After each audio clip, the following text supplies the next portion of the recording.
Good morning student, मैं सीमा गुप्ता आपकी Sanskrit class के लिए संस्कृत क्लास में हम आज आपका जो पुराना हमने जो पेपर लिया था उस पेपर के मैं आंसर की आपको सेंड करने वाली हूँ।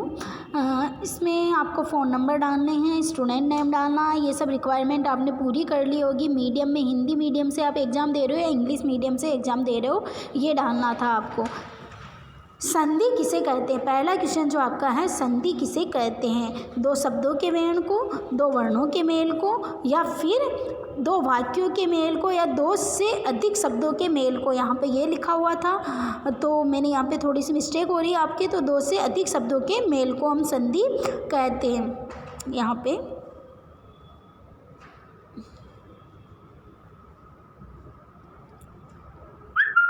पे क्या था, दो से अधिक शब्द आना था, ठीक है। तो यहाँ पे दो से अधिक शब्दों के मेल को, तो यहाँ पर हमें पता है संधि क्या होती है। संधि क्या होती है? पर सन्निकर्ष संहिता। जब दो वर्ण, पर सन्निकर्ष संहिता, जब दो या दो से अधिक वर्ण अत्यधिक निकट आ जाते हैं तो वहाँ पर कुछ विकार उत्पन्न हो जाता है, तो उसे संधि कहते हैं। तो इसका आंसर क्या था? दो वर्णों के मेल को। क्या था इसका आंसर? दो वर्णों के मेल को इसका आंसर था। सेकंड में जब आते हैं, सेकंड क्वेश्चन है, संधि के कितने भेद, संधि के कितने भेद हैं? अब यहाँ पे संधि के कितने भेद हैं आपके? संधि के कितने भेद है? 1 2 3 4। क्या था इसका आंसर? क्या था हमारे? इसका आंसर था संधि के स्वर संधि, व्यंजन संधि, विसर्ग संधि। मोटे मोटे रूप से संधि के कितने भेद हुए? 3 भेद होते हैं। संधि के कितने भेद हैं? 3 भेद। नेक्स्ट, दीर्घ संधि का उदाहरण है। दीर्घ संधि अक सवर्णे दीर्घ। क्या होता है दीर्घ संधि की डेफिनेशन? अक सवर्णे दीर्घ, यानी कि जब दो समान वर्ण पास पास में आते हैं तो वहाँ पर दीर्घ संधि आती है। अक प्रत्याहार में कौन कौन से वर्ण आ रहे हैं हमारे? ए, ई, उ, री। तो इसमें क्या क्या वर्ण आ रहे हैं हमारे? ए, ई, उ, री। क्या क्या आ रहे हैं हमारे वर्ण?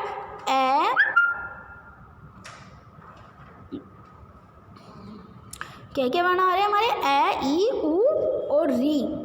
तो यहाँ पे हमारे वर्ण आ रहा ए, ई, उ और ये री। ये चारों वर्ण अगर हमारे आते हैं और इनके बाद में या तो आई आए या फिर बड़ा वाला आ आए, यानी ए आ दोनों में से कुछ भी आता हो, तो हमारे क्या बनेगा शब्द? आ बनता है। इसी प्रकार ई के पीछे ई या ई कुछ भी आओ तो क्या बनेगा हमारे? क्या बनेगा हमारे? ई के बाद में अगर ये आए, ई आए, चाहे ये वाली ई आए, तो क्या बनता है हमारे? ई बनता है। तो यहाँ पर भी हमारी दीर्घ संधि होती है। यहाँ पे हम जब देखते हैं उदाहरण में, विद्यालय, रमेश, महेश, महोदय, तो यहाँ पे विद्यालय, रमेश शब्द का संधि विच्छेद कीजिए, क्या बनेगा? रमा धन ईस। रमा धन ईस बनता है। तो यहाँ पे तो आ धन ई हो गया। आधन ई यानी समान वर्ण है क्या? ये आ अलग जाति का वर्ण है और ई अलग है, तो यहाँ पे एक समान नहीं है ये दोनों वर्ण, तो यहाँ पे दीर्घ संधि होगी? नहीं, यहाँ पर दीर्घ संधि नहीं है। सेकंड वाले उदाहरण में देखिए, महेश, महेश का संधि विच्छेद या संधि विग्रह जब करोगे आप तो क्या होगा? महाधन ईस। अब ये देखिए महाधन ईस में कि यहाँ पे इसका अंतिम वर्ण क्या हो रहा? महा का आ, और इसका प्रथम वर्ण क्या आ रहा? ई। आ ई भी एक जैसे नहीं है, तो ये भी हमारा दीर्घ संधि का उदाहरण नहीं है। महोदय को देखिए, महा धन उदय, तो यहाँ पर भी आप देखते हो ये आ रहा है, यहाँ पे क्या आ रहा? आ, और यहाँ पे क्या आ रहा? उ। आर उ भी एक ही तरीके के वर्ण नहीं है, तो यहाँ पर भी ये उदाहरण नहीं होता है दीर्घ संधि का। नेक्स्ट, जब हम देखते हैं विद्यालय शब्द का विच्छेद कीजिए, विद्या धन आलय, तो विद्या का घर, विद्या धन आलय, क्या बनता है इसका उदाहरण? विद्या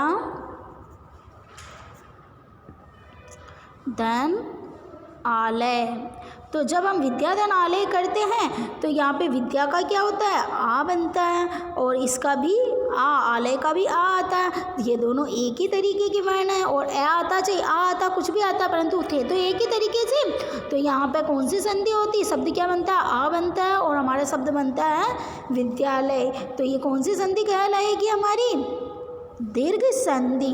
दीर्घ संधि की डेफिनेशन अक सवर्णे दीर्घ है। ओके, तो यहाँ पे कौन सी संधि बन रही है हमारी, दीर्घ संधि बनती है। तो इसका उदाहरण, इसका सही आंसर क्या होगा हमारे, विद्यालय। और बाकी तीन में कौन सी संधि थी हमारे, गुण स्वर संधि। अक सवर्णे दीर्घ, तो दीर्घ संधि आद गुणे, यानी आ के पश्चात में ई या ऊ आए तो वहाँ पर गुण स्वर संधि होती है। तो यहाँ पे कौन सी संधि थी इन तीनों उदाहरण में, महेश, रमेश और महोदय में गुण स्वर संधि थी। नेक्स्ट गुण संधि का उदाहरण है। अब देखते हैं हम गुण संधि का उदाहरण क्या होगा। उत्सव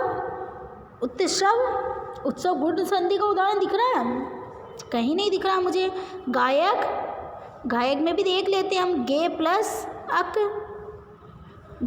अक कौन सी संधि में उदाहरण आता है, एका आई का आय हो जाता है, एका आय हो जाता है। बताइए आप कौन सी संधि आ रही है यहाँ पे, यहाँ पर आपकी संधि बनती है अयादि, एक एचो अय आवे, एचो अय आवे। अयादि संधि का सूत्र क्या होता है, एचो अय आवे, एका अय हो जाता है, एका अय, आई का आय, ओ का अव और आओ का आव हो जाता है। यहाँ पर अयादि संधि है। पहले इस उदाहरण में गायक में क्या अयादि संधि है, यानी कि यह गुण संधि नहीं है। नेक्स्ट हम जाते हैं नायक है। नायक में भी देख लेते हैं हम, उदाहरण क्या बनता है, ने प्लस अक। अब एक का अंतिम वर्ण के अंतिम स्वर क्या आ रहा हमारे, इसमें क्या आ रहा हमारा अंतिम स्वर, आई आ रहा है, और इसमें ए आ रहा है, तो आई का क्या बनेगा, आया हो जाएगा। और इधर आय आते पहले कौन सी संधि हो जाएगी, अयादि। तो यहाँ पर भी यह अयादि संधि का उदाहरण है। महोत्सव, महा प्लस उत्सव, ऊपर देख चुके हैं हम अभी। महा प्लस उत्सव में देखते हो तो आ प्लस ऊ बराबर क्या हो जाएगा, आ प्लस ऊ बराबर जो शब्द बनता है उसमें आ और ऊ मिलकर ओ आदेश हो जाता है। क्या आदेश हो जाता है, ओ आदेश हो जाता है। ऐसा किस संधि में होता है, हमारे गुण संधि में होता है। तो इसका उदाहरण क्या हुआ हमारे, क्या हो रहा, महोत्सव इसका हुआ। हमारे गुण संधि का जो उदाहरण है वो महोत्सव। व्यंजन संधि के भेद हैं। अब व्यंजन संधि के में कौन कौन से भेद हैं ये तो आपको याद होना चाहिए। गुण संधि किस में होते हैं, इसमें दोनों स्वर मिल रहे हैं, आधा गुण है, ए के पश्चात में ई या ऊ आए तो गुण स्वर संधि होती है। व्यंजन संधि में क्या होता है, या तो एक दोनों में से एक स्वर होना, एक व्यंजन होना जरूरी होता है। व्यंजन संधि में क्या होगा, दोनों में से, यानी जब संधि विच्छेद जो हम किया जाता है या संधि विग्रह जब हम करते हैं, जब दोनों वर्ण आते हैं ना, प्रथम वर्ण का अंतिम वर्ण और द्वितीय वर्ण का प्रथम वर्ण में दोनों में से क्या होना जरूरी है, व्यंजन। तो यहाँ पे व्यंजन संधि, अयादि संधि किसका उदाहरण है, ये भी हमारी स्वर संधि का ही उदाहरण है। वृद्धि संधि भी स्वर संधि का उदाहरण है। यहाँ पे आंसर आता है इनमें से कोई नहीं। क्या आंसर आ रहा है, इनमें से कोई नहीं। नेक्स्ट अयादि संधि का उदाहरण है। अयादि संधि का उदाहरण है गायक, हम ऊपर देख चुके हैं। नायक हम देख चुके हैं। पावक, पावक का मैं बता देती हूँ क्या होगा, संधि विच्छेद, पो प्लस अक, ओ का क्या हो जाएगा, आवय हो जाता है, और शब्द क्या बनेगा हमारे, पावक, है ना। तो पावक शब्द बनता है। तो यहाँ पर क्या आंसर आएगा, सभी। नेक्स्ट इको यणची सूत्र किस संधि का है, इको यणची सूत्र किस संधि का है, इको यणची हलय संधि का है, अयादि संधि का है, यण संधि का है, गुण संधि का है। इको यणची सूत्र जैसा कि आप सबको पता है, इको यणची सूत्र हमारे किस संधि का आता है, यण संधि का इसका उदाहरण है। नेक्स्ट इत्यादि, इत्यादि का संधि विच्छेद बताइए।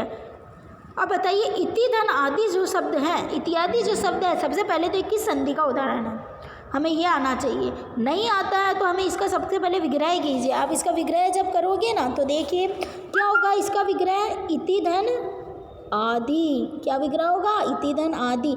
इत धन आदि होगा, इत कोई शब्द नहीं है।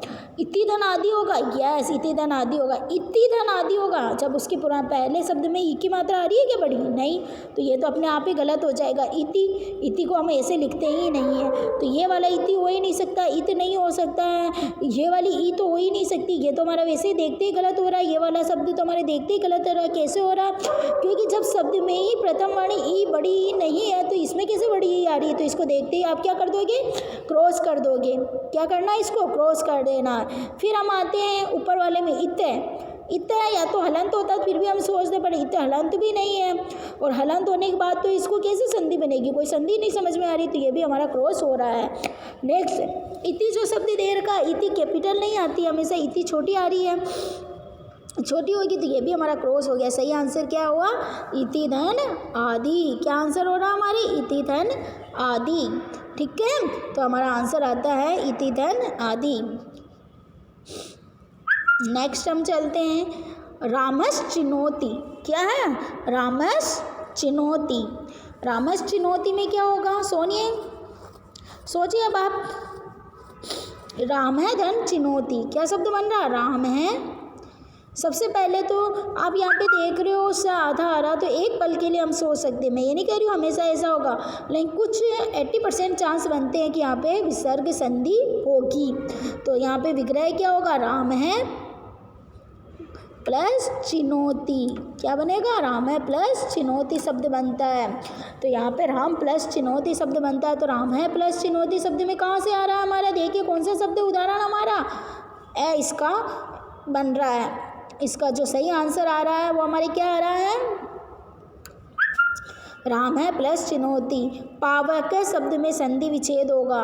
पावक शब्द में मैं ऊपर बता चुकी हूँ, पौ प्लस अक होता है, तो पौ प्लस अक होने के पश्चात में आपका क्या शेष रह जाता है? देखिए आप पौ प्लस अक करते हैं, तब हम इसमें देखते हैं ओ शेष रहता है, इधर आ आता है, ओ का आव हो जाता है, शब्द बनता है हमारे पै प्लस आव प्लस अक। तो आ प्लस आ जब पै में मिलता है तो क्या बनता है? पा, और ये किस में मिलेगा? वह और कह, शब्द क्या बनता है? पावक। शब्द क्या बनता है हमारे? पावक। तो यहाँ पे जो उदाहरण है वो है पावक। तो यहाँ पे पो प्लस अक इसका उसका सही आंसर होता है। ओके, तो इसका सही आंसर आ गया पो प्लस अक। यह आपकी जो आंसर की है पूरी कंप्लीट हो जाती है। जिसने इस तरीके से नंबर किए हैं, जिसके 10 में से 10 है, अब अपने आंसर मिलाइए आपने कैसे किए हैं। ओके, थैंक यू, धन्यवाद।